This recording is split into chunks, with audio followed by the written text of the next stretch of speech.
Ladies and gentlemen, welcome to another edition to our podcast. My name is Carl. And I'm Holly. I'd like to welcome you to another wonderful edition of Cults, Coffee, and Conversation. I hope you enjoyed the first beginning of the Buddhafield. Creepy. Anyway, once again, thank you for leaving us wonderful 5 stars, comments, rude remarks, all of it. Give me it all. Love it. Once again, we want to say thank you for listening to us. Let's get up that algorithm of arts and leisure. No. Artistic combustion. No. Something in society and culture. Society. Why do I go to arts and leisure? Society and culture. Want to climb up those charts, be number 1. Hey, you never know. We might be able to do this full time. That would be awesome. But we're not there yet, guys. So we need your help, and everything that you can do and help, that would be fantastic. Facebook, Cults, Coffee, and Conversation. Instagram, Cults, Coffee, Convo. We also have Twitter at Cults Coffee Con 1. That is Cults Coffee Con and the number 1. And, of course, we have Cults Coffee Convo at gmail.com. Holly, go ahead and take it away because there's another way of getting a hold of us. You have a voice memo on your smartphone. Record into it and send it off to cultscoffeeconvo at gmail.com. Beautiful. So before we get into our cults, before we get into our conversation, let's talk about our coffee. Holly, what are you enjoying today? Well, I just have a regular old hot cafe mocha. How delightful. I'm having the huge, the Spanish latte. My favorite. That's what brought us to the podcast of Cults, Coffee, and Conversation over a cup of Spanish latte, correct? Yes, I believe so. Yes, it was, and a delicious muffin. Anyway, let's get ready to get into our little cults of Not really. Not really? We forgot one more thing. What did we forget? Our disclaimer. This is for entertainment purposes only. If you don't like it, too bad. It's called an off switch. We don't hold degrees in theology. We're just a couple of people who like to look at this stuff and go, huh? This sounds familiar. Let's talk about it. Anyway, there's your disclaimer, people. Enjoy. Alrighty, are we ready to get into the Buddhafield? Yes, we are. Okay, so before we left off, just a little quick recap. They love him. They love why do I want to? It is Michelle. Yes, it is. They are in love with Michelle. Everything's going great. You know, they're all in conjoins together. They just are loving life and worshiping the Master. Now, let's get weird. Let's get dark. Okay. All right, Holly, take it away. In 1991, someone was attacking Michelle, accusing him of being a cult leader and brainwashing his followers. Now, this man had an ulterior motive. He was in love with one of the girls, and she did not respond to him because he, A, was ugly, and B, hateful. So there you go. Whether she was in or out of that group, it wouldn't have mattered. But he decided to go to the Cult Awareness Network, and this is a pretty famous cult buster, if you want to call it. Yes. Now, at this point, it was an organization run by Rick Ross. Oh, and no, not the rapper. Sorry. No.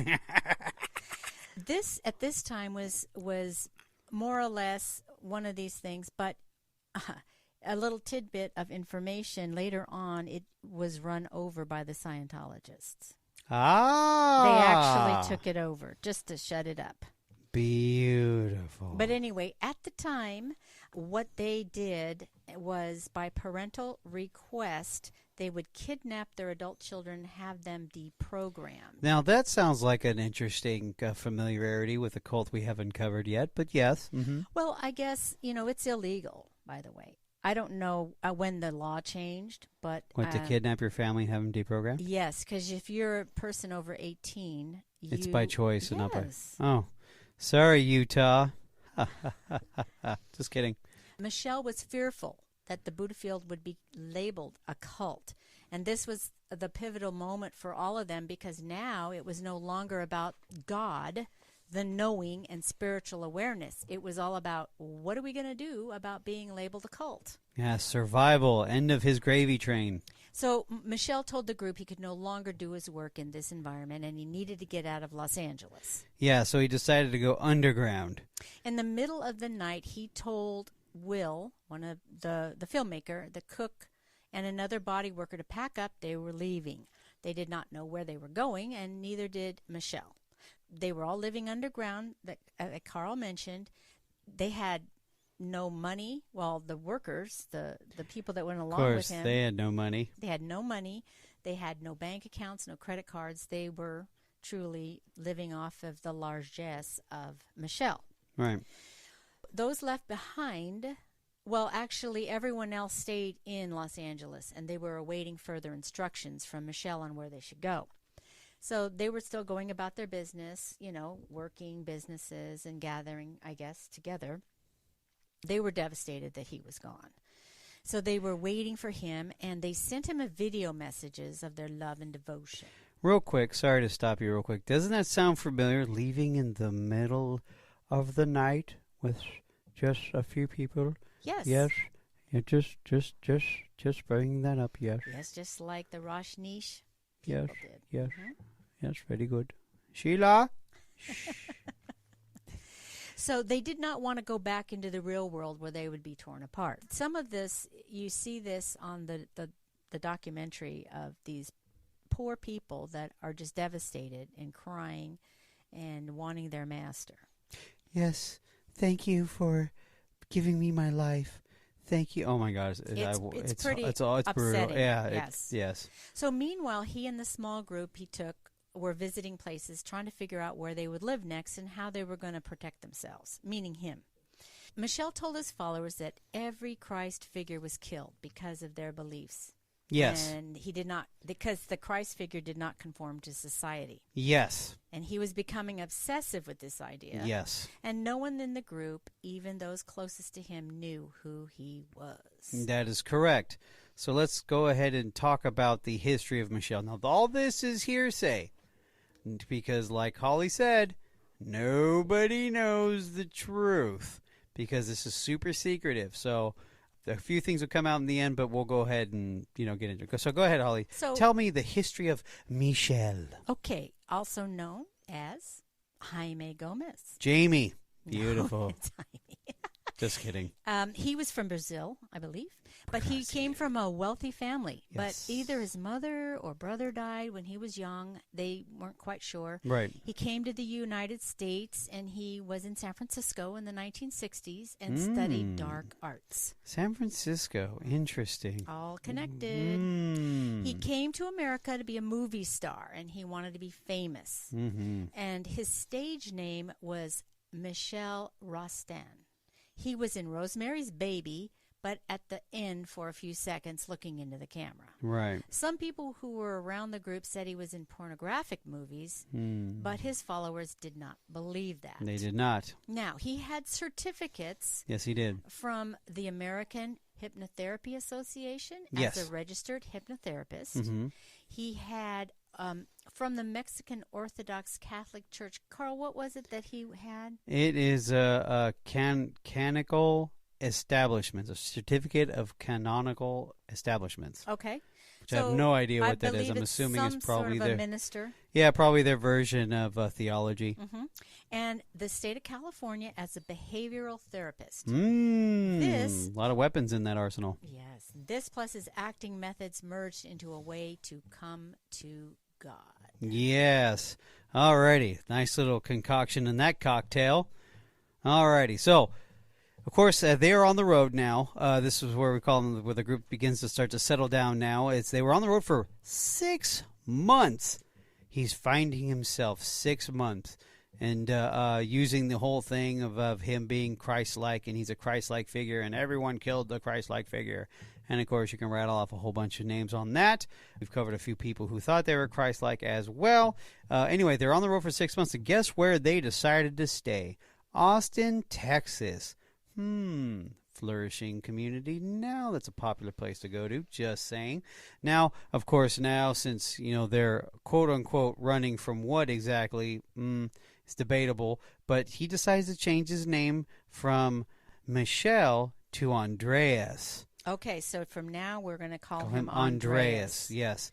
A follower found a house and bought it for him in Austin, Texas. Now, this is where he kind of uses some interesting techniques to gain followers. Now, on this note, once they finally established themselves in Austin, well, you know what? I'm jumping ahead of myself. I'll just go ahead and rattle off his new ways of recruiting.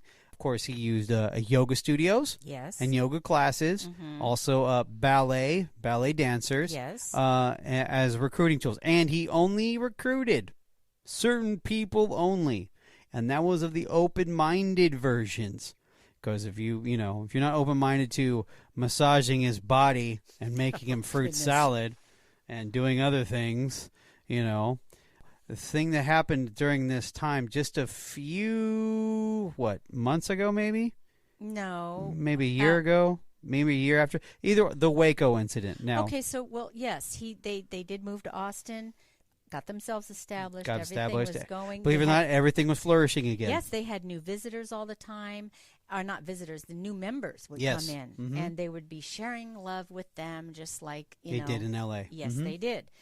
And even though the reset of the group, Andreas was still afraid of the outside world. Now, let's say why. Well, because we had the Branch Davidian getting raided by the ATF. Okay, so what happened in 1993, 100 miles north of That's the very Buddhafield, the Branch Davidians were raided by the federal government. And Andreas saw the burning compound and thought what happened to David Koresh would happen to him. Now, David Koresh was a Christ-like figure. He sees himself as a Christ-like figure. So, yeah, safe to say he's very paranoid. Yes. He was afraid people would draw parallels to him as a religious leader with a group of unconventional beliefs. He taught, keep the group secret. Sacred things are secret. They would practice how to respond to the FBI if confronted about Andreas. He told them to deny knowing him. Some would do whatever it took to protect the group. They were instructed to lie to family and friends about the group, and some of them made up elaborate lies about their whereabouts. This sounds like the Symbionese Liberation Army. A little bit. A little bit. So let's talk about their nice little place in Austin. Yeah, I mean, the people didn't live in this place. I mean, obviously the body workers, the chef, and maybe the chauffeur. Yeah, certain people would live there with him to service him, but everybody else had to get their own places, live jobs, live communally and all that, like they did in Los Angeles. But they decided to landscape his place, and it was on It was beautiful, by the way. It was on some kind of acreage. Yes, it was very, very laid out nicely. And of course, you get the video of it. They have videos of it, so you're like, what? I'm like, yes. And this was called doing service. Yes, doing service. Now, this is... Well, service is supposed to be doing something unselfishly for others. More like selfishly for one. Go ahead. Yes, for him. Yes. They built it with an aviary. Aviary. It's with birds. Yes. Okay. A lot of exotic birds, including peacocks. Mm-hmm. Very nice. And they got a wallaby in there. Yes, they did. He was cute. The garden became a sanctuary and the house of refuge from the outside world. Yes. Now, Cult Awareness Network left them alone at this time, but the demands of the Buddhafield and Andres became greater and greater. Mm-hmm. That's where you see the things starting to kind of change a little bit. Yes. Yeah. So, Carl, what was one of the incidences regarding the property? Yes. There? Well, here's the thing. When you have animals and stuff such as birds and peacocks, and you've dug up a lot of earth, you're going to get some pests. Well, yeah, and besides that, they had food sources. They had food sources there, exactly. So you have to understand that these people are trained to love all things. But guess what? Not rats. Not rats at all. So they're talking about a story where they actually had to kill a bunch of rats on the property because it was infested because of the food and the animals and all that kind of stuff. So one of them flipped over a board, there'd just be a swarm of rats. So, of course, that was not acceptable to the master. So they had to go against their, belief systems of, tranquility and everything's a living thing, that they would actually get the shovels and start decapitating these rats. So there was part of it. Now there's the building a theater. So they decided to build a theater for him for his ballets. Very, very very important to him. Now, he would have them build the building, of course, and then, well, you know what? You tell the story. The stories are pretty interesting to where he wanted them to switch something else because he didn't like it. Well, one of the followers found this awesome piece of land and bought it, and I don't know why they didn't have it already. You know, an architect would put the schematic so you would know what it was going to be like. Right. But they were building it themselves, and all the workers, you know, all the people, the followers were doing the building. So he would come out and he'd look at it and he would say something like, I don't like there's no windows there. I want windows. So they would actually have to unbuild it and then rebuild it, okay, exactly the way he wanted it. And this went on and on. So, of course, it was dragging out. Plus, people that aren't professional carpentry and plumbers, and it's going to drag out a little bit. He had a conversation with one man who was in charge of the project, and he said, why are you taking so long? If I was doing it, it would have been done a year ago. You're delaying my work and creating karma. And when the disciple showed remorse at his lack of action, Andreas would say, this is all just a teaching lesson for you. It doesn't matter when the building gets built. What I care about is you awakening through this process. And if you don't get this building done by next week. Right? You got to love that. So it was reinforcement with whippings and, you know. Yeah, very, very, very, very abusive. Yes. Now, of course, once the thing is built, it's time to put on a ballet, right? Of course. Yes. Now, people would actually quit their jobs to make rehearsal. This is how sick this person is. Andreas is a very sick-minded human being. People would quit their jobs just to make rehearsal. Well, and it was and very if you miss elaborate. rehearsal, you were in trouble. So he's very elaborate. They would do it, practice, in over a year solid, just on the choreography and the dancing and the stage setup and all this kind of stuff. Well, they actually had special fabric for the costumes. Yes, they put a lot of everything. Like, it's very professional. Very professionally done. And when it was time to do it, Holly, let me ask you a question. Since they're doing all this work and performing and stuff, do you think they would, I don't know, make some money off of it and hire, you know? Yeah, I would think it would be kind of like right now we have the Shen Yun or whatever it is. The Shen Yun, yeah. Yeah, that Chinese Yes. ballet. Yes. And that is a cult too. But Well, anyway. Don't give it away. But, you know, they did all this work. They're actually making money. This would, yes, you would think You that would they think, would make right? money. Yeah, right. Well, guess what? They only performed it once and only to themselves. What? That's it. All that hard work for absolutely no return. Well, luckily it did get some film. And that's a good thing. You do, and when you do see it on the, it's really good. It's like, oh, this is Broadway worthy. Oh yeah. And we're talking maybe 4 or 5 possible professional dancers, maybe a little bit more. But a lot of them were just people he trained. He trained, yes. So I'll give him some credit. Now, let's talk about his lifestyle. Let's talk about Andreas' lifestyle. Now, they said that he lived like a wealthy man, but simplistic. Was it simplistic? Yes. He had a chauffeur, always a chauffeur. At least, Bhagwan drove himself. Ha! Anyway, he had a chauffeur. He had a personal cook. Of course, now this is my favorite. Well, people are cleaning his house, too. Of course, people are cleaning his house and, probably, obviously the body worker's getting adjustments, and you could see where he's being completely pampered. This is my favorite, though. Someone was carrying a large chair, a la / throne, just for him. And when they're describing it, the guy who actually carried it, he was the carrier, saying that it was really this big and it was on a backpack and I had to lug that thing around everywhere he goes, blah, blah, blah, blah, blah. And he said the funny thing is that for a guy who's trying to stay underground and not show attention to himself, did a really good job of walking around with a huge, massive entourage, and I'm walking around with a throne, kind of weird. And then, of course, all it was is you had to continue to show devotion. Always show devotion. Now, here's some other controlling stuff. Now, we can talk. Now, Holly, you can take this away about the constant public humiliation. Also talking about no TV, which sounds familiar. Well, let me talk about it. Go on. Take it away. So he was controlling the social lives of the followers. Absolutely. It was designed, like you said, to show how devoted you are. Devotion. One of the things is he called one of the women in the middle of the night. Now they're off site, so they're in their own homes. He's calling her in the middle of the night to shame her because what are you doing sleeping? You have service to do. Yeah. So for the greater good. Mm-hmm. They were controlling the interaction. He was controlling everything, all the interactions of everyone. So that means everyone was sort of like not allowed to be friends in a certain way. It was presented as your spiritual guidance controlling what is best for your soul. That is correct. Oh, boy.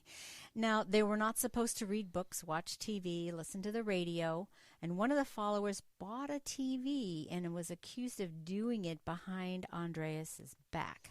The follower didn't know he had to get permission to buy a TV. One woman got a dog, and it was not acceptable. She was publicly humiliated for getting the dog. Andreas did not like dogs. I hate dogs. Well, anything that would take away from him. Yes. If it's, we'll go on to other things that might take attention away from him, and dogs is one of them. Yeah, he was very narcissistic at this point. Very into his looks.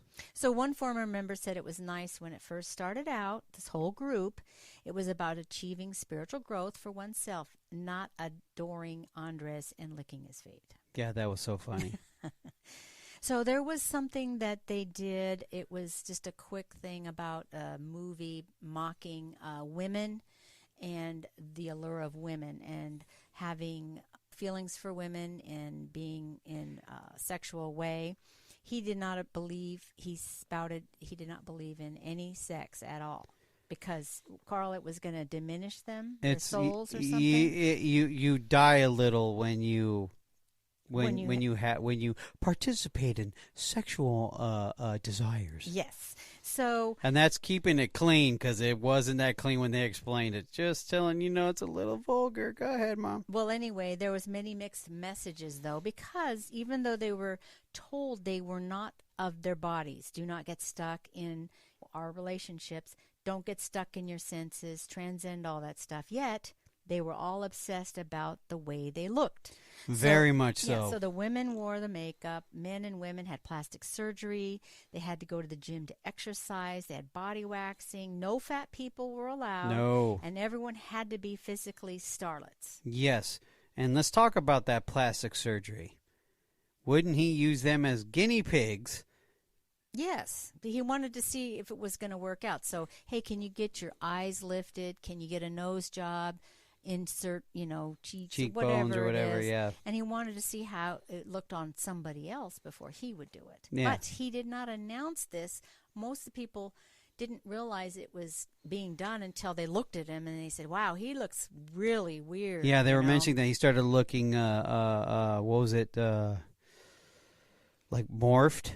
Yeah, or deformed. Deformed, thank you. Very deformed. Scary looking. Very scary looking, which he, kind of was scary looking. And it was interesting because then they found out that he wore makeup every day.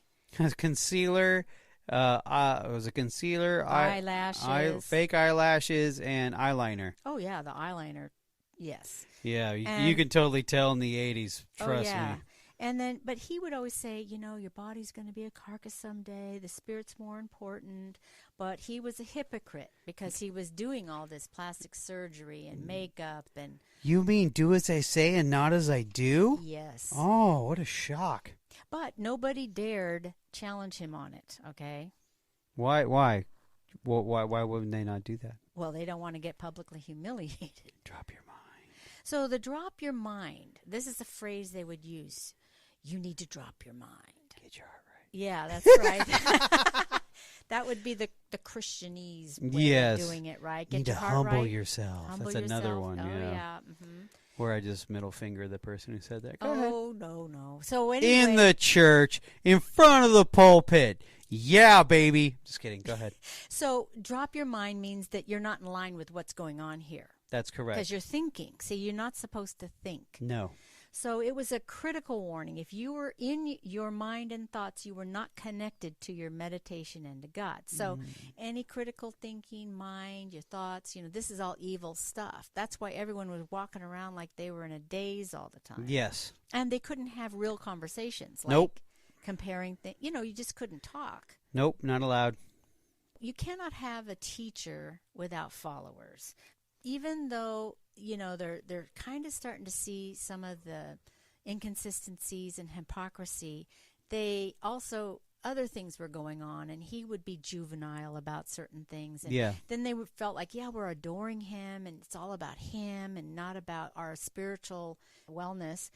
They would compartmentalize and say, well, you know what, the good outweighs the bad, and it's a little crazy, but we still like it. And, of course, they love all of their, members of the group. Right. Because they're like a family. And, right. They don't... Speaking of families, I've noticed there were no kids in the video. No. Mm-mm.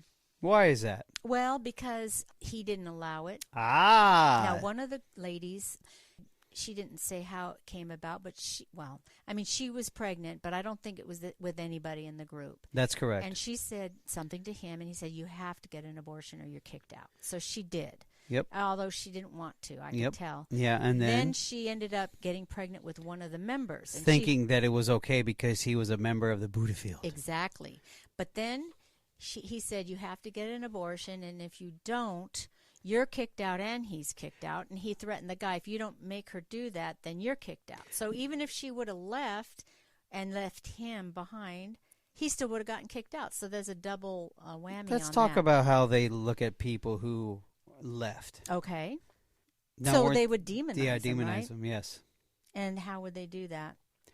Well, let's see, it was about his graces or something to that effect? Or Well, basically, they would say, they were going to die.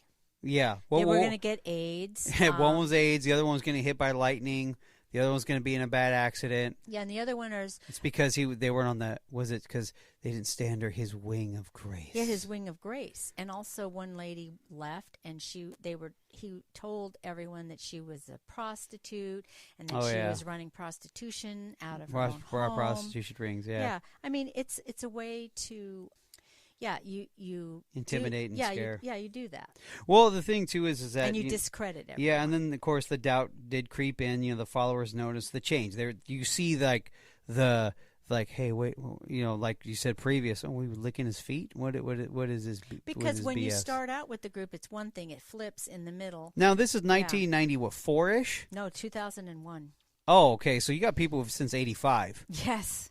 Yes. You see people since 85 go, what are we doing here? Because exactly. like they said, they noticed that it's turning into to a circus. Yes. And you could see where it ended up being everyone's worshiping him. Mm-hmm. And, of course, they're not doing the meditation. They're not doing the retreats. It's all him. They didn't have the knowing anymore. Yes. Either. Yeah. So during this time, they're realizing that it's becoming more self-worship, i.e. him, Andreas, instead of self-enlightenment. So the older people from the 80s are like, He would treat everyone differently. He would interact with them differently because he was, skilled in manipulation and hypnotherapy. Yes. So he would play on your weaknesses. Of course. And your strengths. Of course. Mm-hmm. Now, let's talk about the infamous email. The beginning of the downturn of the Buddhafields. Now, in 2006, a former member sent out an email to all the Buddhafield. So it looks like they still had some access to some internet. That was not banned yet. Funny. No TV, no radio, though. Anyway, he sent out an email. Now, in the email, I'll just put it in simplistics. Illegal behavior for 29 years, sexual acts, and... No, they're accusing... Andreas of this, yes. Okay. And then, of course, he having men do sexual acts in front of him, a lot of mental and physical abuse, extreme sex. He had an extremist sexual appetite. Now, sexual relations with his disciples. Now, mind you, that was not allowed for anybody else, correct? Correct. Uh-huh. Sounds like Tony Alamo and a few others. Anyway, now he also controlled people's psyche, coerced heterosexual males in unwanted sexual relationships with him. Also false healings. He's not a real guru, and he never had a guru. Correct. And Andreas pretty much told everyone that it was full of lies and don't read it. That sounds familiar too, doesn't it? Does. Interesting. Now, of course, some people believed in it. Some people didn't. This is where you see the divide happening. Now, of course, one of the members did a rebuttal to the email that he wrote, obviously himself. He, too, knew that everything in the letter that the email was correct, but his rebuttal when he wrote it was against all of it, but he also was having a sexual relationship with Andreas. Yeah, and it was against his will. It was against his will. Now, going further, how did he, now everyone says that it just shows that one of the believers are saying, he had all these 200 plus, egos and people, and how did he manipulate it? Well, this is pretty much how he did it, especially on how he was able to coerce some of the males. Private lessons, $50 a pop, baby. They were the cleansings, the therapy, cleansing, but right? the individual. But this is individual. Yeah, they were called cleansings. They're also called cleansings as well. Yes. You have the private sessions. Now, he used all the information that you had against you. When they're talking about this in the film, there's actual recordings of it. Very, very, very disturbing. He hinted in the sessions about homosexual fantasies. If you don't realize it, this man is gay, just so you know. He asked, after the sessions where, they're all emotional, because he was also doing things to these men during these sessions. I'm not going to get into it. You can figure it out yourself. He also, when they're in the emotional state, he wanted to be kissed by one of the people named Julian, who he gets really graphic into what happened. He used spiritual techniques such as, his was like, the body is a temple, all that kind of stuff. So once again, clothing optional. He used the feelings of insecurity as a strength builder for them, but he would break them down and build them back up again. They also told him that all of them said, I did not want to do it, but he didn't listen. He didn't listen at all. One of them said, quote, he was a masterful manipulator, and he felt like he was just a piece of meat for him to do what he wanted. It's very graphic, so I'm trying to keep it as clean as possible. Now, of course, this is another thing where one of the guys says, like, look, I paid $50 for therapy, garbage, being taken advantage of, and at the end I'm grateful for it. Yep. So he kind of felt like he was going crazy. Yes, where you're paying him for garbage therapy, being raped, and then thanking him for it. Yeah, he's like, what kind of deal is that, terrible. Right? So now here comes the major breakup. The men, multiple men, came out and shared what happened, because that rumor was floating around. Now, the women never knew about the abuse, because he's not targeting women; he's targeting the men. Mm-hmm. And of course, one of the women were saying it was like the left hand is not knowing what the right hand is doing. It was confirmed that he was in adult movies; he was in porn. Yes, and they kind of show it. Gross. Yeah. Hey, but it's proof. It's proof. Once he told one of the women to lie that she had cancer so he could fake a healing from the cancer. Mm-hmm. Of course, now looking at Andreas, and they start confronting him. Yes, the followers were confronting him, and he denied everything completely. Of course. Longtime followers knew he was lying and were leaving him. Yes. So they noticed when they did confront him, his eyes turned black. More than one person said that, and they felt he was a madman trying to keep everything together. But the spell was broken. So Andreas decided to tell his side of the story by creating a video. Now, the followers who were left were summoned into a house, not his, but a different house, to see a message from Andreas. He did not apologize. He spoke in a slow way, like he was using hypnosis to draw them back into the group. Some people in the house left in the middle of the video. They just couldn't stand it. And after the video was done, there was silence. Everyone was questioning what he said. Nobody believed it. After 17 years, Andreas decided to hold another knowing. Okay, so this has been a long time. 17 years since the last knowing. Now, from a testimony of one longtime member, Amy, she never received the knowing. She said he was disconnected from her during the ceremony. It's kind of like a last, just grabbing at straws. Let's just do this theatrics, okay, Right. to keep everyone together. Yeah.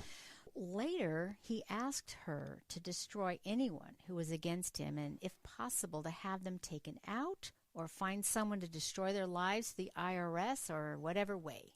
So his target was the man who wrote the email, okay, and another lady, Radia, a long-time disciple who gave her life and everything in it to him.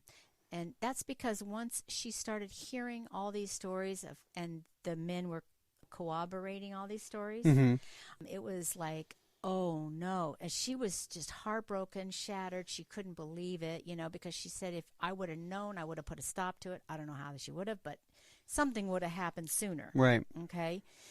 This is when Amy started to understand that Andreas was really just a narcissistic manipulator to achieve his own maniacal end. Right.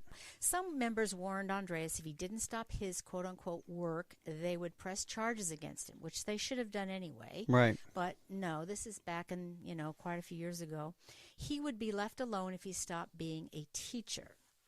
So he wasn't going to stand for them telling him what to do. So, as normal, he packed up in the middle of the night with a few people, and he relocated to Hawaii. Now, do you have the information about the backstory of the filmmaker? I do. Okay, so one of them that went with him was Will Allen, who was the filmmaker. Mm-hmm. And shortly after arriving, he didn't go into specifics, but he did leave Andreas without saying goodbye. Yes. Okay, so little history behind this. Will, which you obviously will know in the beginning, obviously there's a little history, background to him of his struggles with his internal demons. And, of course, he is a gay man. Okay. And his mom kicked him out of the house, and he was pretty much on his own from there on afterwards. But he was also abused by the master, and he found it ironic that they're going back to Hawaii because when they were going on that 6-month thing, that's where he was abused by him in Hawaii. Yeah, for the first time. Yes, for the first time. So, it was, for him, it was very ironic that the fact that he leaves him in the same place where they were at when he was abused. So, Yes. A little victory for him. So now thinking back, they still have the majority of the people that are still there that didn't actually leave. They're in Austin, Texas. Right. And they're all devastated. Of course. Because all their friends who they considered family were gone. Yes. The community was destroyed, and it was like a big death. Yes. There was the older gentleman. He said it was like a bomb just went off in the village. Yes. The village was destroyed. I mean, It was so quick that it was just heartbreaking. So the reality set in for one woman. She'd given up everything for so long. She had no money, job, bank account, or a foreseeable future. And another woman... Yeah, $45. Yeah, she had $45 to her name, yeah. And another woman, she just was grieving the loss of joy. Who was going to make her laugh when she's... down, and just was going to make her dance when she doesn't want to. Yeah. And one man questioned everything he believed, took a job as a bouncer, and reclaimed his masculinity. Yeah, because he was a straight man, one of the straight men who got taken advantage of. And the funny thing is that when you start listening to these guys speak, and I don't want to sound negative or anything, but there's a lack of testosterone with some of these guys, because even I think the only one that was abused that you could say is gay, and abuse is abuse. It doesn't matter if you're gay or straight, but it's a little different when it's when you're heterosexual versus homosexual. The only one that was gay was the filmmaker. No, the other one, Julian. You think? I don't think Julian's gay. If he is, no, we're talking about. Well, okay, so there was one guy he went back as a bouncer, was heterosexual. He was in love with that ballerina. Oh yeah, and he ended up being with her. Yes, which is great. I like that story. But the other guy, the kind of blonder guy, yes, the fruit salad guy, yes, he was gay, but he had never done anything prior to that. And I know that the gentleman who was with the ballerina, he had his first girlfriend at 29. Yes. So I mean, the bottom line is, though, like Carl said, rape is rape. It doesn't matter. it's against what you want to do. Right. It's an assault. It's assault, yes. Yeah, so one man, okay, so we did that, and then one man was bitter, cynical, and could not trust anything. Yeah, that All was of the sad. group needed to heal. They were starting to go mend relationships, family, and friends outside of the group. That's the only where they could go.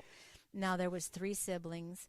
Yeah, all 3, the son and the 2 daughters. Yes, and Will was the son. Yes. They went back. They got back with their parents. Their parents always loved them and always held hope out and prayed that they would come back. And they're in this film Yes, continually they are. as well. Yes. Yeah, and they mentioned certain things about it, about that time. Yes. But now they're reunited, and the mother is glad that the evil man is gone, hates him, even though she knows she should not hate. Right. The whole thing is kind of summed up is how can this happen to seemingly normal people? Well, and the thing, too, is that when you start looking at the film, these folks are not stupid by any stretch of the imagination. A lot of these people have degrees. They have their business owners. They have or really good jobs. They are very educated. A lot of these people that he recruited were college-educated people. And it comes back to the same thing with the Ayum Shinrikyo and all the other, the Symbionese Liberation Army. All these, they're not downtrodden people. No, it's a choice they've chosen because they're seeking validation, spiritual validation. Yeah, also with the Rajneeshis too. I Yes. mean, they had it's like They had lawyers. They had, in that same time period, even though 85, we know it started before that, but it was overlapping with the Rajneeshi movement at the same time of the incubation of that. Yes. It's the same demographic. Right. Basically, they are looking for something more. They want to know God in a special way, to feel special. It's something about that they would really want to feel loved. They're seeing other people being devoted, and they think, these people are devoted, that they're not crazy. I can be devoted to this man, right? So you end up taking on the beliefs of that group because you see, other people that are seemingly fine doing it. Right. The group is putting their best interests aside for the best interests of the group. Right. Okay, and this happens not only in this group but other groups. Yes, like absolutely. we're talking about cults. It could be, other kinds of organizations, but not in a severe way. Right. That's still healthy. Tribalism. Yeah, I get it. Yeah. This is what keeps people there. Right. The better you feel, the more you get committed to it, and then someone can get you to do anything. But this dynamic is just about anywhere and everywhere. The one of the challenges was at the end, people, there's groups like this that are in your neighborhood, in your city. Oh, and they did mention it. One of the guys said, I guarantee you there's a cult in your neighborhoods. You just have to look and find it. But they're there. We have one little last thing to do. Yes. And it's 5 years after Will left. And I put it about 2012. That's about right. And he went to Oahu, Hawaii. That's where the group is at now. Mm-hmm. And Andreas is living there with a new group of followers. And how many do you think he has? about 100, they said. Oh, about 100? Mm-hmm. Oh, my gosh, really? Yeah. Oh, yeah. okay. And they're young and attractive, and he calls himself Reggie, which you had Reggie, mentioned. which is... It's Reyji. Yeah. So it's like Ray... G. Okay, which means God King. That's what I was going to say. What does that mean again? It was like very narcissistic. The God King.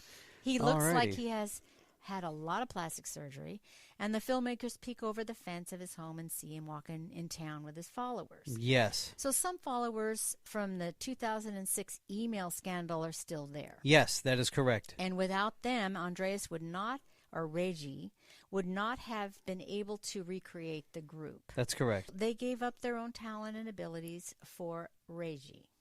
They believe Reggie is it, but he is only out for himself, using everyone else. Unfortunately, the followers are not able to hear this. So even if they, as former followers, were to tell them this, even the newer followers, they're not able to hear it. That's part of the course. Yes. I mean, and former members admit they are not able to hear it when it was there, when they were there. as well, yes. Mm-hmm. The filmmaker he gets nervous. He walks up to it's a beach, it looks like, in Honolulu. Yes. And it's a public beach. Kudos to him. So he goes up there with a little camera that's on his, It's hidden. like a hidden camera. Yeah. Mm-hmm. And you can see from a distance another camera showing a small group on the beach, and he still has his throny chair. Still got the big chair, yes. And they're still, they kind of, move slow and mindful, and they're young and attractive and all that. He goes up to him, he approaches him, and they have a conversation, and Will says it's been hard living after he left, and Will says it looks like you have a lot of disciples, and he says, no, people come and go and pass through, and Will asks if he's being a good boy. Reggie says no, he doesn't know what that is.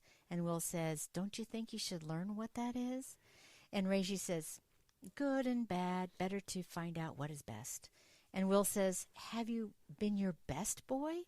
And Reggie says, better just being. And that's the end of the conversation. There's no more. It's literally, that's the conversation. Yeah. All this time, Will, at this point, felt that he had no voice, and his sister Amy felt because Andreas had hurt her blood brothers and brothers in the group, the story needed to come out to light to stop Andreas once and for all. Another woman said she took the good and threw away the bad. She's more clear now after going through the experience. And another man saying it was good because of the group's members, not the teacher. Yeah. And another because it made him the person he is today. Yeah, I like that guy. And he has regrets, and he has no regrets. Yeah, so it's like that's what made him who he is. Yeah. That's about... That's pretty much it, actually. And they do kind of go through what the survivors, but it's not a death cult, but it's anytime you escape a cult, you're called a survivor. Survivor, yeah. What they're doing now, and a lot of them are doing very well. A lot of them are doing fantastic, but you can still see them talking about it in present day. That man, that really is gut wrenching for them still to talk about it. It's gut-wrenching that it destroyed. Like, you want to talk about pure, raw heartbreak at its finest on film? That was it. Because now, when I noticed, a lot of them still stayed in Texas. A lot of them stayed in Austin. A couple were like in San Antonio, which is not that far away. But because when he left them, they had nothing. Well, also, if they did have a job and they did have a business, they could at least launch off from there. Right. But... it is heartbreaking. Once again, guys, the documentary is called Holy Hell, and this is the Buddhafield. And like I said, this is the only pretty much access we had to them. So all we know is it's still around in Hawaii. That's it, and it's all based around him only. Yes. What is it again? The God King, Reggie. Yes. That's pretty much the skinny of it. That's it. So. Alrighty, there it is, guys, the Buddhafield. I hope you enjoy this. And on that note, good night, Holly. Good night, Carl.